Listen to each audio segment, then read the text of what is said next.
Hey students, welcome to another Mr. Ness screencast. Today we are starting a new unit and our first aim is about a failed attempt at government called the Articles of Confederation. And here are your objectives. Please pause the video, look them over, get ready to copy some vocab terms and take some notes. We ended our last unit with the American Revolution. The year was 1783, and the Patriots had just won the Revolutionary War, gained independence from England, and started a new country, the United States. In this unit, we'll be looking at the short 5-year period that started right after the American Revolution and lasted until the ratification of the U.S. Constitution in 1788. We call this period the Confederation period because it was the time when the United States was governed by something called the Articles of Confederation, which I'll come back to later. You can also call this time period the critical period because the brand new United States lacked stability and it was unclear if the country would remain intact. This was a critical time for the country's survival. We will not be referring to the 13 colonies anymore. They are now the 13 states of a new country called the United States. We use the term founding fathers or the founders or the framers, either of those terms, to refer to the patriot leaders who were in charge of the United States government during this period. This picture shows some of the founding fathers, men like George Washington, Alexander Hamilton, and Thomas Jefferson.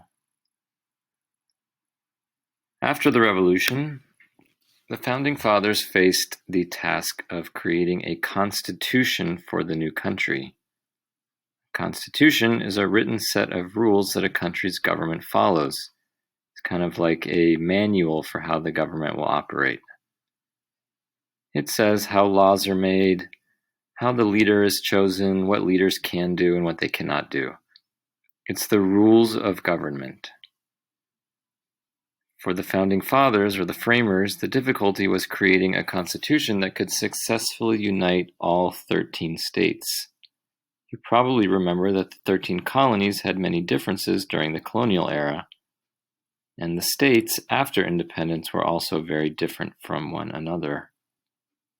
Could plantation owners in Georgia agree to the same constitution as factory owners in Massachusetts? Before I tell you how the founders solved this problem, let's get a term out of the way. The term is federal government, and it means the government that has power over the entire country. That means that a law passed by the federal government has to be followed by people in every single state. It's a law for the entire country. In the United States, the headquarters of the federal government are in Washington, D.C.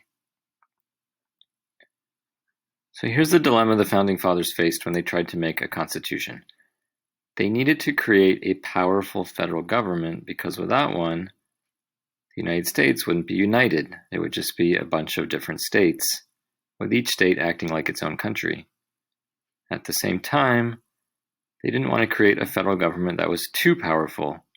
They had just fought a war to be free of a king, and many were suspicious of a powerful government with its headquarters far away from where they lived, telling them what to do. And so, as a compromise, the framers established a system of government called federalism. Federalism means that power is shared between federal and state governments. There are some things that only the federal government can do, and those things affect every citizen, no matter which state they live in. An example of a federal power is declaring war. New York State cannot declare war on another country. Only the federal government can decide to do that. On the other hand, there are some things that each state gets to decide for itself, and those things affect only the people living in that state. For example, a state power is having control over public schools. Each state gets to decide what curriculum is taught in its public schools, how students will be tested for achievement, etc. Take a look at this image. Federalism is about sharing power. It's a balancing act. But it's never an easy one, and as we'll see, disagreements between the federal government and the state governments have caused a ton of conflict in U.S. history. That's why federalism is an important idea. In the rest of this video, I'm going to tell you about the first constitution that the Founding Fathers made. It was called the Articles of Confederation, and it was the Founding Fathers' first attempt at federalism. Unfortunately, in terms of creating a balance between federal and state power, the Articles of Confederation failed.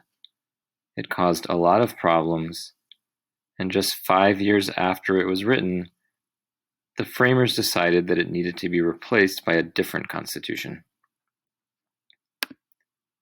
Try not to confuse the Articles of Confederation, which is our country's first constitution, with the U.S. Constitution, which is what replaced the Articles and is the Constitution we still use today. You'll learn more about that second constitution soon. Okay, that's all for today's lesson. Please review these objectives, answer them on loose leaf so that you have a reference for tomorrow's Do Now. If you don't know the answer to any or aren't sure, just rewind the video and review them. See you in class.